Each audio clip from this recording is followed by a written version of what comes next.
Every night, you disappear, not metaphorically, literally. For nearly 1/3 of your life, the world around you vanishes. Your bedroom, your family, your job, everything. Instead, your brain builds an entirely different reality, a place with its own people, its own rules, its own memories. And while you're there, you rarely question any of it. You simply accept that it's real until you wake up. But here's something strange. What if waking up isn't what makes this reality real? What if dreaming isn't your brain making things up, but visiting something your waking mind can't understand? Think about your last dream. Maybe you were back in school. Maybe someone who passed away was sitting across from you. Maybe you were flying, or falling, or running from something you never actually saw.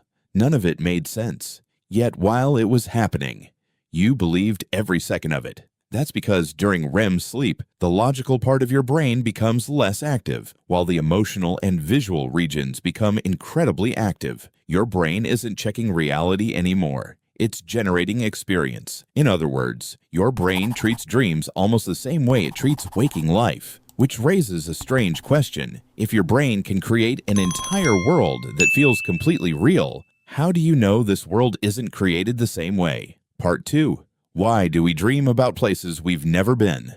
Here's something even stranger. Millions of people report dreaming about cities they've never visited, faces they've never consciously seen, entire conversations in languages they don't speak. Science has one explanation. Your brain constantly stores tiny fragments of information without you noticing. A face you walked past, a building in the background of a movie, a sentence overheard years ago. During sleep, your brain recombines those fragments into something entirely new, like an artist making a new painting from old colors. But that explanation doesn't answer everything, because some dreams don't feel random. They feel remembered. In 1865, chemist August Kekulé struggled for years to understand the structure of benzene. One night, he dreamed of a snake swallowing its own tail. He woke up and suddenly realized benzene formed a ring. That dream helped change modern chemistry. Paul McCartney said the melody for Yesterday came to him in a dream. Elias Howe reportedly solved the design of the sewing machine after dreaming about warriors carrying spears with holes near their tips. History is filled with discoveries that appeared while people were asleep. Was the brain simply reorganizing information?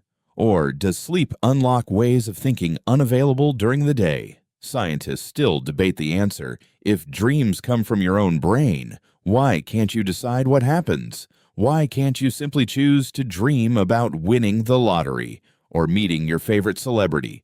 Most of the time, you're just a passenger watching events unfold, almost as if someone else is writing the story. Scientists have spent decades studying dreams. The leading theory is called the activation synthesis theory.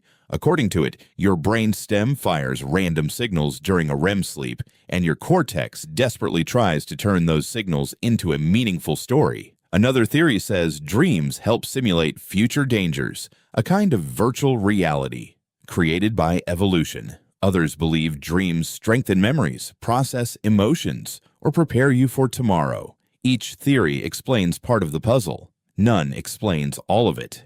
Ending. Maybe dreams are nothing more than neurons firing in the dark.